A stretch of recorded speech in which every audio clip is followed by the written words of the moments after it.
దేవునికి స్తోత్రం. మీ అందరికీ వందనాలు. ఈ దినం కొరకు ఏర్పరచబడినటువంటి లేఖన భాగం అపోస్తుల కార్యము 4వ అధ్యాయము 1-2 వచనాలు చదువుకుందాం.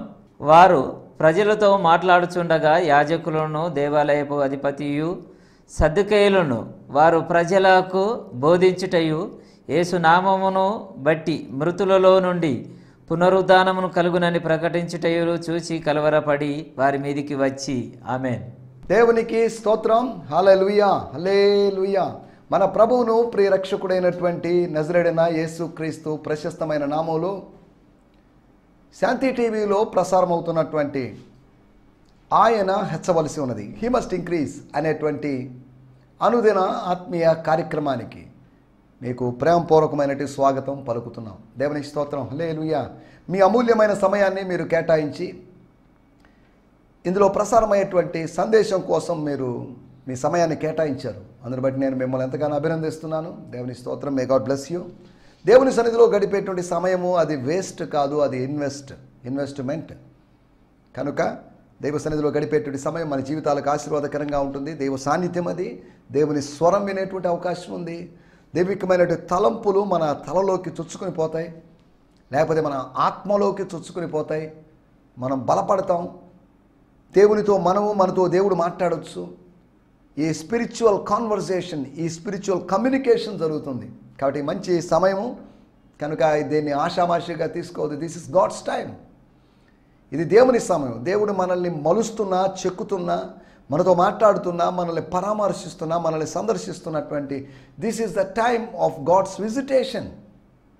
దేవుడు మనల్ని సందర్శించేటువంటి సమయం. చల్లని పూట ఆదాముతో మాట్లాడడానికి ఆయన స్వర్గాన్ని వదిలి ఏదైనా తోటలోకి వస్తున్నట్టుగా మనం చూసాం. ఆది కాండంలో మనం చూడవచ్చు. అనగా దేవుని మనస్సులో ఉన్నటువంటి ఆశ తాను కలుగ చేసిన వానితో, తాను కలుగ చేసినటువంటి మానవునితో, మానవుని సంతతితో ఆయన ఒక కాన్స్టెంట్ రిలేషన్. ఏదో ఎప్పుడో ఒకసారి రిలేషన్ పెట్టి హలో హాయ్ అని అందామనే ఉద్దేశం కాదు ఆయనది. కాబట్టి దేవుడు మన పట్ల ఒక మంచి ఉద్దేశం కలిగి ఉన్నాడు. మనతో సంభాషించాలనుకుంటున్నాడు, మనతో స్నేహం చేయాలనుకుంటున్నాడు. కాబట్టి ఇంత మంచి దేవుడిని మనం కలిగినాం. What a God, mighty God we serve, what a mighty God we have, what a great God we have. దేవుని స్తోత్రం. ఈ సమయంలో మనం కార్యక్రమం ముందుకు వెళ్దాం. ఒక విషయాన్ని మీకు జ్ఞాపకం చేసి తర్వాత కార్యక్రమంలోకి ముందుకు వెళ్ళాలని ఆశిస్తున్నాను. గత వారం మా స్థానిక సంఘస్థురాలు తల్లిగారు, పెద్దలైనటువంటి బండి ఎస్తేరమ్మ ఆంటీ గారు ప్రభు పిలుపుని అందుకొని వారి లోకాన్ని విడిచిపెట్టి వెళ్ళారు. వారు భక్తిలో, విశ్వాసంలో ఒక బలమైనటువంటి వ్యక్తి. నేను నెల్లూరు జిల్లా కోటకి వాకాడుకు మధ్యలో ఉన్నటువంటి బాలడిపాలెం అనే గ్రామానికి పరిచయం చేసి వస్తున్నప్పుడు ఒక సహోదరులు మా సంఘ పెద్ద కాల్ చేసి పలానా ఆంటీ గారికి సీరియస్గా ఉంది అని చెప్పడం జరిగింది. నేను వెళ్ళడం జరిగింది. వెళ్ళేసరికి తాను ఇంచుమించు ఈ లోకాన్ని వదిలిపెట్టిన పరిస్థితి అయినప్పటికీ కన్ఫర్మేషన్ కోసం హాస్పిటల్కి వెళ్ళడం జరిగింది. ప్రభు ఆమెను ఒక మంచి మరణాన్ని అనుగ్రహించాడని నేను భావిస్తున్నాను. కొంతమంది రోగశైలిలో ఉండి అందరికీ ఇబ్బంది కలుగు చేసి, లేకపోతే కొడుకులకో, కోడళ్ళకో, మనవాళ్ళకో ఇలాగ వాళ్ళందరినీ ఇబ్బంది పెట్టి వెళ్తుంటారు. కానీ ఈ ఆంటీ గారు చక్కటి మరణాన్ని పొందారని నేను భావించి ప్రభువును స్తుతిస్తున్నాను. అదే సమయంలో వారు విడిచి వెళ్ళినటువంటి 2 కుమారులు, వారి కుటుంబాలు, 2 కుమార్తెలు, వారి కుటుంబాల కోసం మీరు వ్యక్తిగతంగా ప్రార్థించాల్సిందిగా కోరుతున్నాం. మన ప్రియుల్ని మనం కోల్పోతున్నప్పుడు మన హృదయంలో వారితో ఉన్నటువంటి అనుబంధం దృష్ట్యా, వారి జ్ఞాపకాల దృష్ట్యా ఎంతో వేదన కలిగిస్తుంది. చాలా బాధపడ్డాను.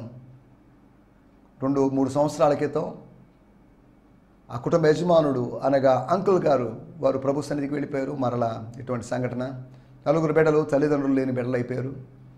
ఏదేమన్నప్పటికీ ప్రభు వారికి తల్లిగాను ఉంటూ నడిపిస్తాడని నేను గట్టిగా నమ్ముతున్నాను. ఎందుకంటే నేను మిమ్మల్ని అనాథులుగా విడవునని యేసు ప్రభు దుఃఖములో, వేదనలో ఉన్నటువంటి తన శిష్యులను ఉద్దేశించి చెప్పాడు. అదే వాగ్దానం మన జీవితాలకు కూడా మనం అనుభవింపజేసుకోవచ్చు. కనుక ఆ కుటుంబం కొరకు మొదటిగా మనం ప్రార్థన చేసుకొని వాక్య సందేశంలోకి వెళ్దాం. పరిశుద్ధమైన మా దేవా, మీకు వందనాలు చెల్లిస్తున్నాం. మీ దాసురాలు మా ప్రియ ఆంటీ గారు ఎస్తేర్ ఆంటీ గారిని మీరు పిలుచుకున్న విధానం కొరకై మీకు వందనం చేస్తున్నాను. నరులారా తిరిగి రండి అని పిలిచేటువంటి దేవుడివి నాయన. ఏదో ఒకరోజు ఈ లోకంలో ప్రతి వారం కూడా మీ స్వరం విని మీ సన్నిధికి వెళ్ళిపోవాల్సిన వాళ్ళమే. ఎందుకంటే ఈ లోకం మాకు శాశ్వతం కాదు. మా శాశ్వతమైన ఒక లోకం ఉంది, అది పరలోక రాజ్యం అని. మేము అక్కడికి వెళ్ళాలని, అక్కడికి వెళ్ళడం కోసం ఈ భూలోకంలో మేము సిద్ధపడాలని, మా 70 సంవత్సరాల 80 సంవత్సరాల జీవితంలో ఆ నిత్యత్వం కొరకు మేము సిద్ధపడాలని మీ వాక్యం ద్వారా మేము తెలుసుకుంటున్నాం. ప్రభా, మీకు వందనం చేస్తున్నాం. మీ దాసురాలి విషయంలో మాకు దుఃఖం ఉన్నప్పటికీ మీ దాసురాలు వాక్యాన్ని ఎరిగి విశ్వాసంలో బలంగా ఉన్నట్లు వ్యక్తి. అందును బట్టి నేను ప్రభువా మిమ్మల్ని స్తుతిస్తున్నాను. రోజులు అనేక మంది రక్షణ లేని వాళ్ళు నశించిపోతున్నారు. మీ దాసురాలికి ఇచ్చినటువంటి గొప్ప రక్షణను బట్టి, ఆమెకు ఇచ్చినట్టు చక్కటి ఆత్మీయ జీవితాన్ని బట్టి మీకు వందనాలు చెల్లిస్తున్నాం. వారి 2 కుమారులు, వారి కుటుంబాల కొరకు ప్రార్థన చేస్తున్నాం. వారి 2 కుమార్తెలు, వారి కుటుంబాల కొరకు ప్రార్థన చేస్తున్నాం. ఈ బిడ్డల జీవితాల్లో మీ కార్యములు జరిగించమని అడుగుకుంటున్నాం. మీ బిడ్డల బంధుమిత్రాదులు, సోదరులు వీరందరినీ ప్రభువా మీ చేతిలో సమర్పిస్తూ, కుటుంబంతటిని మీ చేతిలో సమర్పిస్తూ, ఇలాగా ఎవరెవరైతే కుటుంబంలోని పెద్దల్ని, తల్లుల్ని, తండ్రుల్ని కోల్పోయి ఉంటారో వారి కొరకు ప్రత్యేకంగా ప్రార్థన చేస్తున్నాం. మీరే వారికి తండ్రిగాను తల్లిగా ఉండి నడిపించి మేలు చేయమని అడుగుకుంటున్నాం. మీరు అలా చేయబోతున్నందుకు మీకు వందనం చెల్లిస్తూ యేసు క్రీస్తు నామములోనే ప్రార్థించడుగుతున్నాం పరమ తండ్రి. ఆమేన్, ఆమేన్, ఆమేన్. దేవునికి స్తోత్రం. మరొక పర్యాయము మీకు ప్రత్యేకమైన వందనాలు తెలియజేస్తున్నాను. నిన్నటి ఎపిసోడ్లో మనం కొన్ని విషయాలు ఆలోచించాం. రిజెక్టెడ్ స్టోన్ అనగా తృణీకరించబడినటువంటి రాయి. తృణీకరించబడిన రాయి తృణీకరించబడిన స్థితిలోనే ఉంది అని కాదు, కానీ తృణీకరించబడిన స్థితిలో నుంచి అది ఉన్నతమైనటువంటి స్థితిలో, లేకపోతే స్వీకరించబడిన స్థితిలో, లేకపోతే మూలకు తలరాయి అయినట్టుగా, లేకపోతే ఆర్చికి ప్రధాన ద్వారానికి మూలరాయి, ముఖ్యమైన రాయి అయినట్టుగా అప్పట్లో తృణీకరించబడినప్పటికీ తర్వాత కొంతకాలానికి, ఎంతకాలం అనేది మనకు తెలియదు, అది ఇంపార్టెంట్ స్టోన్గా, అన్ఇంపార్టెంట్గా ఉన్నటువంటిది ఇంపార్టెంట్ స్టోన్గా మారింది అని. అనగా రాయి లాంటి వ్యక్తి అయినటువంటి యేసును రాయిగా పోల్చారు. ఆయన ఒకప్పుడు రిజెక్ట్ అయ్యాడు, కానీ ఇప్పుడు ఆయన రిసీవ్ అవుతూ ఉన్నాడు. ఒకప్పుడు ఆయన అందరూ రిజెక్ట్ చేశారు, అందరంటే అందరు కాదు. నేను నా జీవితంలో ఆయన్ని నో అన్నాను, ఆయనకి సారీ అండి అన్నట్టుగా మాట్లాడాను, అన్నట్టుగా ప్రవర్తించాను. కానీ తర్వాత ఆయన్ని నేను రిసీవ్ చేసుకున్నాను. అనేక మంది ఆయన్ని రిసీవ్ చేసుకుంటున్నారు. సువార్త కూడికల ద్వారా, వ్యక్తిగత సువార్త ప్రకటనల ద్వారా, వారి జీవితాల్లో జరుగుతున్న అద్భుతాలు, ఆశ్చర్యకార్యాల ద్వారా వేరువేరు విధాలుగా ప్రజలు దర్శించబడుతున్నారు, నిజ దేవుని తెలుసుకుంటున్నారు. అందులో బట్టి నేను ప్రభు నామాన్ని మయంపరుస్తున్నాను. తృణీకరించబడిన రాయిని దేవుడు ఘనపరిచాడని, ఈ ఆనర్డ్ ద రిజెక్టెడ్ స్టోన్. ఒకవేళ నువ్వు కూడా తృణీకరించబడితే, పారవేయబడితే, దూరం చేయబడితే, అలక్ష్యం చేయబడితే, నో ప్రాబ్లం, యేసును ఘనపరిచినట్లుగా దేవుడు నిన్ను ఘనపరుస్తాడు. ఈరోజు రిజెక్షన్కి గురి కావచ్చు, రేపు ఆనర్కి గురి కావచ్చు, రిసీవింగ్కి గురి కావచ్చు. అంతేకాకుండా ఆ తృణీకరించబడినటువంటి రాయి ఆ దుర్బలునికి మేలు చేసింది, దుర్బలునికి సహాయం చేసింది, ఉపకారం చేసింది అని మనం మాట్లాడుకున్నాం. అంతేకాకుండా ఈ రాయి దేవుని బిడ్డలకు రక్షణను అనుగ్రహించినట్టు రాయి. A stone which could give salvation. రాయి సాల్వేషన్ ఇవ్వడం లేదు, రాయి రక్షణ ఇవ్వడం లేదు. రాయిగా పోల్చబడినట్టు యేసు రక్షణ ఇస్తున్నాడు. యేసు నామములోనే రక్షణ, యేసు నామములో కూడా అని కాదు, యేసు నామములోనే రక్షణ. 4వదిగా దేవుని ఉగ్రతను తీసుకుని వచ్చేటువంటి రాయి ఇది. ఎందుకంటే మత్తయి సువార్తలో 22వ అధ్యాయంలో మనం చదువుకున్నాం, ఈ రాయి ఎవరి మీద పడినా, లేకపోతే ఈ రాయి మీద ఎవరు పడినా కానీ ఈ రాయి వల్ల ప్రమాదం ఉంది అనగా దేవుని ఉగ్రతను గుర్తు చేస్తుంది. God's wrath comes through the stone. మనము ఈ రాతిని తృణీకరించాం కాబట్టి ఈ రాయి వల్ల మనం సమస్య ఎదుర్కొంటున్నాం. రాయిలాగా పోల్చబడిన యేసు ద్వారా సమస్యను ఎదుర్కొంటాం. ఆయన పొడిచినట్లు వారు కూడా ఆయన చూస్తారు. అనగా ఆయన తిరస్కరించిన వాళ్ళు ఆయన చూస్తారు, పశ్చాత్తాపడతారు. యోసేపును గుంటలో వేసిన వాళ్ళు, యోసేపు పట్ల నిర్దయగా ప్రవర్తించిన వారు, యోసేపును ఇనుప సంఖ్యల చేత బాధించిన వారు, యోసేపును ఇనుము చేత బాధించిన వారు, వాళ్ళందరూ పశ్చాత్తాపడ్డారు. దేవుని స్తోత్రం. మనల్ని కూడా ఒక సందర్భంలో దేవుడు ఉన్నతంగా హెచ్చించినప్పుడు మనకు వ్యతిరేకంగా మాట్లాడిన వాళ్ళు, మనకు వ్యతిరేకంగా పోస్టులు పెట్టిన వాళ్ళు, మన గురించి నెగిటివ్ మాట్లాడిన వాళ్ళు, మనల్ని విపరీతంగా క్రిటిసైజ్ చేసిన వాళ్ళు, వీళ్ళందరూ నిరుత్తరులై నోటి మాట రాని వారుగా మారిపోయి అవాక్కైపోతారు. దేవుని స్తోత్రం. హల్లెలూయా. నిన్నటి ఎపిసోడ్లో మనం ఆలోచించిన విషయాలవే. రండి మనం ఈ సమయంలో దేవుని వాక్యాన్ని ధ్యానించుకుందాం. మన ధ్యానం నిమిత్తమై అపోస్తుల కార్యములు 4వ అధ్యాయము 1-2 వచనాలు. Book of Acts 4th chapter verse 1 and verse 2. స్తోత్రం. హల్లెలూయా. స్తోత్రం, స్తోత్రం, స్తోత్రం. వారు ప్రజలతో మాట్లాడుచుండగా యాజకులు దేవాలయపు అధిపతియులు సద్దుకయ్యులను వారు ప్రజల బోధించుటయు యేసును బట్టి మృతులలో నుండి పునరుద్ధానమును కలుగునని ప్రకటనయు చేసి కలవరపడి వారి మీదికి వచ్చి. దేవుని స్తోత్రం. The teaching and preaching of Peter and John angered the priests, the captain of the temple office, and representatives of the Jewish sect of Sadducees.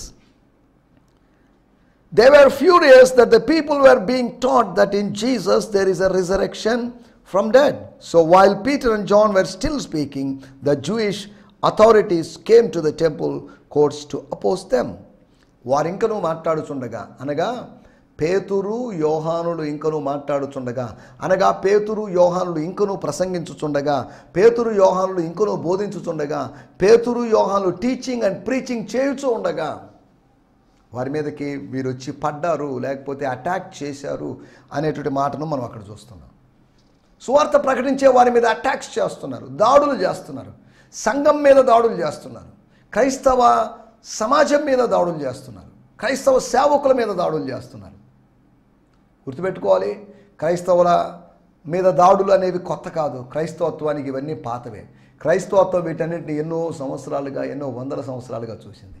అయినప్పటికీ కష్టాలు, శ్రమలు, నష్టాలు, ఆపదలు, ఈ అటాక్స్ అన్నిటి మధ్యలో కూడా సంఘం విక్టోరియస్గా నిలబడింది, సంఘము జయకరంగా నిలబడింది, సంఘం ఓడిపోలేదు. హింసించిన వాళ్ళు సోలిపోయారు, అలసిపోయారు, ఓడిపోయారు, అపజయం పొందారు. కానీ ఇలాగా నిందల గుండా, శ్రమల గుండా వెళ్ళే సంఘం మాత్రం నిలబడింది. దేవుని స్తోత్రం. హల్లెలూయా. దేవుని స్తోత్రం. మన టైటిల్ మాట్లాడుకోవడం అనగా మనలో మనకు మాట్లాడడం అని కాదు, కానీ ఇక్కడ విషయాల్లోకి మనం వచ్చేద్దాం. వాడుక భాష బైబిల్లో కూడా మనం చదువుకుందాం. అపోస్తుల కార్యములు 4వ అధ్యాయము 1-2 వచనాలు. వాడుక భాష అంటే నా దగ్గర ఉంటే పవిత్ర బైబిల్ అని చెప్పబడినటువంటి WBTC అనగా world Bible translators corporation Bengaluru వారి పబ్లికేషన్ అయినటువంటి బైబిల్లో నుంచి, అది ఈజీ వర్షన్ అన్నమాట, తెలుగు ఈజీ వర్షన్ లాంటిది. అందులో వచ్చిన మన నాతో పాటు స్టూడియోలో ఉన్నటువంటి నా జత పనివాడు తెలంగాణ నుంచి వచ్చినటువంటి పాస్టర్ ఉదయ్ కుమార్ గారు చదువుతారు. యాజకులు మందిరం యొక్క ద్వారము పాలకుల అధిపతి సద్దుకయ్యులు కలిసి పేతురు యోహాను ఉన్న చోటికి వెళ్ళారు.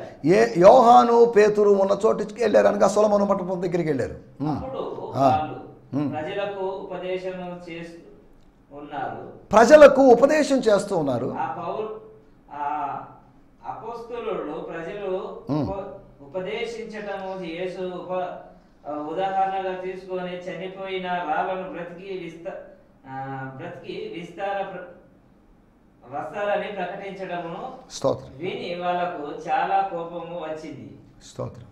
పేతురు చాలండి సార్. దేవుని స్తోత్రం. హల్లెలూయా. ఈ పేతురు యోహాను ఒక మంచి పని చేశారు, బోధించడము అనేటువంటి పని. వాళ్ళు ఫస్ట్ టైం బోధిస్తున్నారని కాదు. పేతురు 12 మందితో సహా నిలబడి 2వ అధ్యాయంలో ప్రసంగం చేశాడు. ఇప్పుడు మరొక వ్యక్తితో సహా నిలబడి ప్రసంగం చేస్తున్నాడు. యోహానుతో నిలిచి ప్రసంగం చేస్తున్నాడు. అనగా ఒంటరిగా ఆయన ప్రసంగం చేయలేదు, తాను ఎవరో ఒకరిని, ఇంతకుముందు 11 మందిని కలుపుకున్నాడు, ఇప్పుడు ఇంకో వ్యక్తిని కలుపుకున్నాడు. అలాగా ఒకరిని కలుపుకొని వాక్య పరిచయం చేయగలమా, బోధించగలమా, ఉపదేశించగలమా అంటే బోధించగలమా, ఉపదేశించగలం. అందరికీ వాళ్ళిద్దరూ బోధిస్తున్నారని కాదు, ఒకే టైంలో వాళ్ళిద్దరూ ప్రీచ్ చేస్తున్నారని కాదు, కానీ ఇక్కడ ఉన్నటువంటి ఒక గుంపుకి పేతురు గారు, ఇంకా చిన్న గుంపు, టోటల్ ఒక గుంపే. వాళ్ళు అలా డివైడ్ చేసుకున్నప్పుడు తనకు అనుకూలంగా దగ్గరగా ఉన్న వాళ్ళందరికీ పేతురు, తనకు దగ్గరగా ఉన్న వాళ్ళందరికీ యోహాను ఇలా ప్రసంగం చేస్తున్నాడని మనం అర్థం చేసుకోవాలి.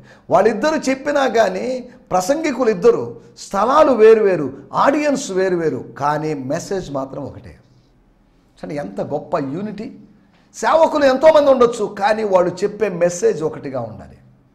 ఈ మెసేజ్ వేరే దేని గురించి కాదు. Message is about Jesus Christ.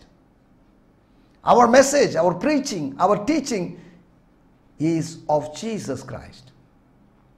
ఇతను చెప్పింది సద్దూకాయలను సంతోషపరచాలని పేతురో, సద్దూకాయలను సంతోషపరచాలని యోహాను కాస్త సిద్ధాంతాన్ని డైల్యూట్ చేసి, సత్యాన్ని కాస్త డైల్యూట్ చేసి, ఆ పునరుత్థానం గురించి మనకు ఎందుకులేండి, ఇప్పుడు అది పెద్ద ప్రాముఖ్యమైన విషయం కాదు. ఇక్కడ సద్దూకయ్య సోదరులు ఉన్నారు, సద్దూకయ్య దైవజనులు ఉన్నారు, సద్దూకయ్య అధికారులు ఉన్నారు, కాబట్టి మేము ఆ టాపిక్ వదిలేస్తున్నాం, వేరొక టాపిక్లోకి వెళ్దాం. యేసుప్రభు జీవితం గురించి, యేసుప్రభు బోధ గురించి, యేసుప్రభు ఉపమానాల గురించి, వాటి గురించి మాట్లాడుకుందామని కాదు. అని చెప్పిన ఒకటి మాట, యేసు మూలంగా పునరుత్థానము కలుగుతుంది. యేసు పునరుత్థానం చెందాడు, యేసు మూలంగా పునరుత్థానం కలుగుతుంది. That is there message. వాళ్ళ మెసేజ్లో యేసు, వాళ్ళ మెసేజ్లో యేసు పునరుత్థానం, వాళ్ళ మెసేజ్లో యేసు బాల్యం గురించి ఏమి లేదు, యేసు యొక్క కుటుంబ పరిస్థితులు, భౌతికమైన కుటుంబ పరిస్థితుల గురించి ప్రస్తావన లేదు, యేసు యొక్క ఇన్కమ్ను గురించినటువంటి, యేసు యొక్క ప్రొఫెషన్ను గురించినటువంటి ఇటువంటివి లేవు. వాళ్ళ మెసేజ్ మొత్తం it's surrounded, it's based on his resurrection. Yesu యొక్క పునరుత్థానం. ఏమరా ఆయన లేచాడు అనుకుంటున్నాం, మాకు గ్యారంటీగా తెలియదు, కన్ఫర్మేషన్ కాదు అని అనలేరు వాళ్ళు. కారణం ఏంటంటే 40 రోజుల పరిచర్యలో, పోస్ట్ రిజరెక్షన్ మినిస్ట్రీలో యేసు ప్రభు స్పష్టంగా తనను తాను హీ ప్రూవ్డ్ హిమ్సెల్ఫ్. ఆయన తన దేవత్వాన్ని, తన కుమారత్వాన్ని, తన శక్తిని, నిత్య శక్తిని ఆయన ప్రదర్శించాడు. 41వ రోజు నుంచి వాళ్ళ మనసులో అనుమానాలు వచ్చాయని కాదు, ఈ 9 రోజుల పీరియడ్లో, అనగా ఆయన ఆరోహణమైన తర్వాత నుంచి పెంతెకోస్తు దినం వరకు ఉన్న టైంలో వాళ్ళు అనుమానంతో ఆలోచిస్తూ దాని గురించి ఆలోచనలో గడిపారు. దాని గురించి డిస్కషన్స్లో, ఈ డిస్కషన్స్ మనము వేరే వాళ్ళతో చేద్దాం, శాస్త్రులతో చేద్దాం, పరిచయులతో చేద్దాం, సద్దూకాయలతో చేద్దామని వాళ్ళు అనుకోలేదు. 40 రోజులు వాళ్లకు సరిపోయిన విధంగా, వాళ్ళని సేవకు సిద్ధపరిచే విధంగా యేసు వాళ్ళకి కన్ఫర్మేషన్ ఇచ్చాడు, ఇన్ఫర్మేషన్ ఇచ్చాడు. ఇక వాళ్ళకి యేసు పునరుత్థానాన్ని గురించి ఎటువంటి సందేహం లేదు. యేసు పునరుత్థానాన్ని తప్పు అని నిరూపించడానికి సద్దూకాయల దగ్గర, లేకపోతే పరిచయుల దగ్గర, ఎవరి దగ్గర ఏం ప్రూఫ్స్ లేవు. మేము ఈజీగా వాళ్ళ సిద్ధాంతాలను వ్యతిరేకిస్తాం, ఈజీగా వాళ్ళ సిద్ధాంతాలు తప్పు అని నిరూపిస్తామని చెప్పగలిగిన వాళ్ళు లేకపోయారు. యేసు కాలంలో యేసును ఎదిరించి విజయం సాధించలేకపోయారు. యేసు తర్వాత కాలంలో అపోస్తులతో కూడా వాళ్ళు ఎదిరించి వాళ్ళు జయించిన వాళ్ళుగా ఉండలేకపోయారు. యేసు యొక్క స్పిరిట్ ఆ ప్రజల్లో ఉంది. వాళ్ళు యేసుతో కూడా ఉన్నారు, యేసు యొక్క స్పిరిట్ వాళ్ళలో ఉంది. మనం యేసుతో అక్షరార్థంగా లేము, కానీ యేసయ్య స్పిరిట్ మనలో ఉంది. Spirit of Jesus Christ is dwelling in us. ఆయన మనలో నివసిస్తున్నాడు, మనలో అంతర్నివాసం చేస్తున్నాడు. మన ఆంతర్యములో, ఆంతర్యపు లోతుల్లో, అనగా మన హృదయపు గర్భగుడిలో, మన హృదయపు ఆలయములో ఆయన నివసిస్తున్నాడు అనేటువంటి సంగతిని మీకు గుర్తు చేస్తున్నాను. దేవుని స్తోత్రం, దేవుని ఆత్మ. సరే, మనం మాట్లాడటం అనేది ఒక ధన్యత. నోరు మనకిచ్చింది దేవుడు మాట్లాడడానికి, అలాగని పిచ్చగా మనకు దోచిన విధంగా మాట్లాడుకోవడానికి కాదు. ఎలా మాట్లాడాలి అనే వాటి గురించి కూడా గత దినాల్లో మనం మాట్లాడుకున్నాం. ఈ మాట్లాడడం అక్కడ రాయబడినట్టు మాటలు, యేసును బట్టి మృతుల్లోండి పునరుత్థానము కలుగునని. మొదటి వాక్యం, వారు ప్రజలతో మాట్లాడుచుండగా. They were talking with the people, they were communicating with the people. ఆశ్చర్యములో ఉన్నటువంటి వాళ్ళని ఆత్మీయ రక్షణ అనుభవంలోకి వాళ్ళు నడిపించారు. ఆశ్చర్యం నుంచి తేరుకోకుండా ఉన్నారు, అవాక్కైపోయినట్టు ప్రజలు వీడనే చూస్తున్నారు. ఈ అద్భుతము వెనకాల ఉన్నటువంటి యేసును చూడకుండా అద్భుతము జరిగించిన వాళ్ళని చూస్తున్నారు. అద్భుతము వెనుకాల ఉన్నటువంటి అసలు సిసలైన అద్భుతము జరిగించేవాడున్నాడు. హీలర్ ఉన్నాడు మన వెనకాల, మిరకల్ వర్కర్ ఉన్నాడు మన వెనకాల, సైన్స్ అండ్ వండర్స్ చేసేటువంటి వ్యక్తి మన వెనకాల ఉన్నాడు. ఇది మర్చిపోయి ప్రజలు మనల్ని చూస్తున్నప్పుడు మురిసిపోతూ తబ్బిబ్బైపోతూ ఉండడం అది సమంజసం కాదు, క్షేమం కాదు. నన్ను చూడొద్దు, మమ్మల్ని చూడొద్దు, యోహాను అనే నన్ను చూడొద్దు, పేతురు అనే నన్ను చూడొద్దు, మమ్మల్ని ఎవరిని చూడొద్దు, యేసును చూడండి. దేవుని స్తోత్రం. ఈ రోజుల్లో కూడా మనం ఏదో చెప్పాలి, మమ్మల్ని చూడాల్సిన అవసరం లేదు. లుక్ అటు జీసస్. యేసు వైపు చూద్దాం. విశ్వాస వీరుల వైపు చూడమని కాదు, హీరోస్ ఆఫ్ ఫెయిత్ వరకు వాళ్ళ వైపు చూడమని కాదు, లుకింగ్ అంటూ జీసస్. యేసు వైపు చూద్దాం. ఎవరు అయినా who is the author and the finisher of faith, అనగా మన విశ్వాసమునకు కర్తయు దాన్ని కొనసాగించేవాడు, అనగా విశ్వాసాన్ని పుట్టించేవాడు. పుట్టించిన విశ్వాసం యొక్క పనిని మన జీవితంలో లేకపోతే మన ద్వారా నెరవేర్చేవాడు అని దాని అర్థం. ఆథర్ అండ్ ద ఫినిషర్ అనగా మన విశ్వాసానికి ఆల్ఫా ఒమేగా అయినవాడు, మన విశ్వాసానికి ఆది అంతమైనవాడు. He is the beginning and the ending of our faith. మన విశ్వాసానికి ఆయన ఆరంభకుడు లేకపోతే ప్రారంభకుడు మరియు పూర్తి చేసేవాడు కూడా. దేవుని స్తోత్రం. హల్లెలూయా. 4 విషయాలు మీకు త్వరగా జ్ఞాపకం చేస్తాను. మొట్టమొదటి మాట లూకా సువార్త 2వ అధ్యాయము 38వ వచనం. ఆమె కూడా ఆ గడియలోనే లోపలికి వచ్చి విమోచన కొరకును కనిపెట్టుచున్న వారందరితో ఆయనను గూర్చి మాట్లాడుచుండెను. While Simon was prophesying over Mary and Joseph and the baby, Anna walked up to them and burst forth with a great chorus of praise to God for child. From the day forward she told everyone in Jerusalem who was waiting for the redemption that the anticipated Messiah had come. మీరు ఎదురు చూస్తున్నటువంటి మనము ఎదురు చూస్తున్నటువంటి Messiah వచ్చేశాడు అని ప్రజలతో మాట్లాడుతూ ఉందట. ఇక రాయబడిన మాటలో Anna walked up to them and burst forth with a great chorus of praise to God for this child. ఆ చిన్నవాడిని బట్టి, ఆ శిశువును బట్టి, ఆ 8 రోజుల శిశువును బట్టి స్తోత్ర గీతం పాడింది అనే మాట రాయబడింది. సరే, వీటన్నిటిలోకి వెళ్ళలేదు. మొట్టమొదటి మాట ఆయనను గూర్చి ఆమె మాట్లాడుతుంది. 38వ వచనం.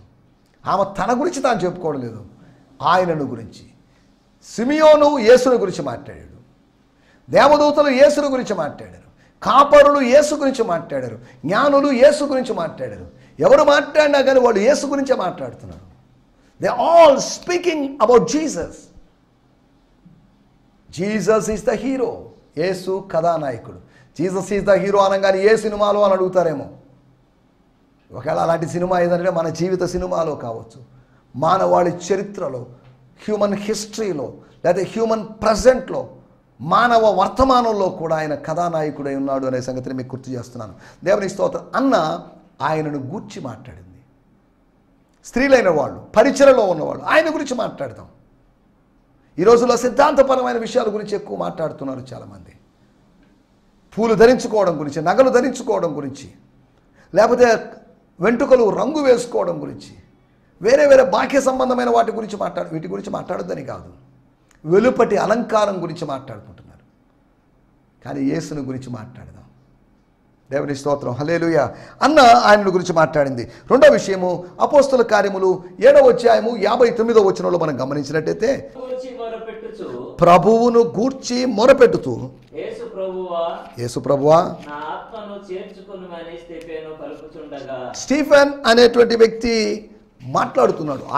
ఆయనను గూర్చి మాట్లాడుతున్నాడు, లేకపోతే ఆయనతో మాట్లాడాడు, యేసుతో మాట్లాడాడు. ఆ సమయంలో as they hurled stone after stone at him, ఒక రాయి వెంబడి రాయి అతని మీద వేస్తుండగా స్టెఫను ప్రార్థన చేశాడు. Stephen prayed, our Lord Jesus accept my spirit into your presence, నీ సన్నిధిలోకి నా ఆత్మను చేర్చుకో.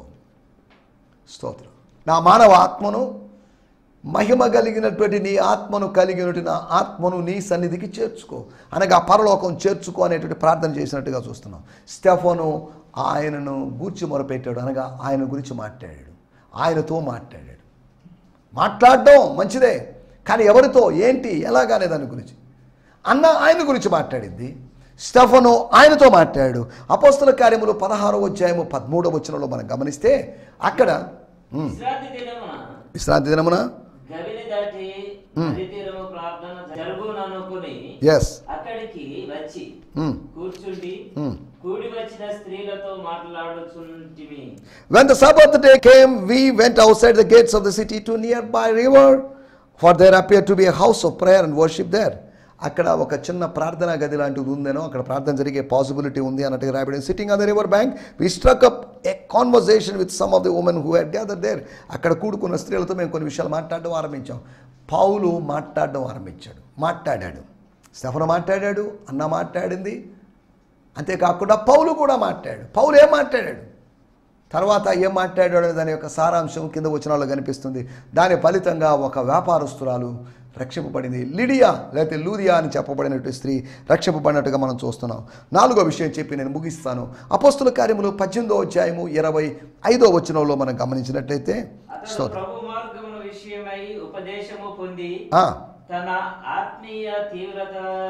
తన ఆత్మయందు తీవ్రత పడ్డవై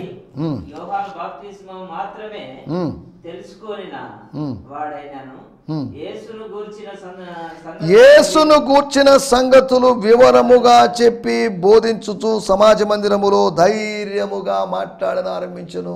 ఇంతకుముందు ధైర్యం లేదు, సత్యం తెలిసి సత్యాన్ని గురించినటువంటి విషయాలు పూర్తిగా ఒక కన్ఫర్మేషన్ లేదు. ఇప్పుడు సత్యాన్ని గురించి తెలుసుకున్నాడు కాబట్టి ధైర్యంగా మాట్లాడడం ఆరంభించాడు. యేసును గూర్చి మాట్లాడాడు. అపోలో అనేటువంటి వ్యక్తిని గురించి మనం చూస్తున్నాం.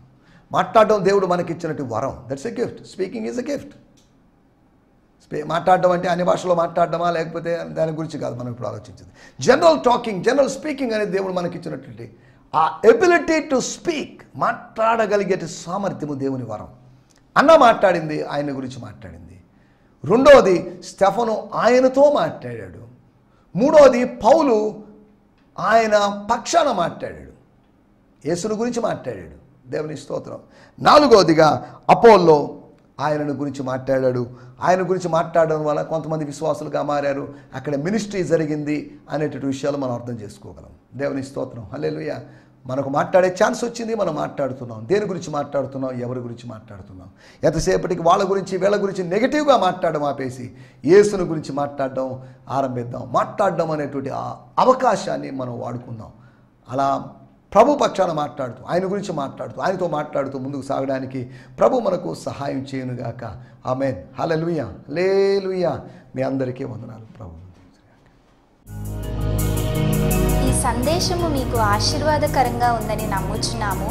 ప్రార్థన అవసరతల కొరకు మమ్మల్ని సంప్రదించవలసిన మా చిరునామా గిద్యోన్ మిషన్ చర్చ్, 6వ వీధి, శాంతినగర్, నెల్లూరు 4, ఆంధ్రప్రదేశ్. పిన్ 524004. మా ఫోన్ నంబర్లు 7036443613 మరి ఒక నంబర్ 9392293010. మా ఈమెయిల్ ఐడి gfihmi2015@gmail.com. దేవుడు మిమ్మును ఆశీర్వదించునుగాక. ఆమేన్.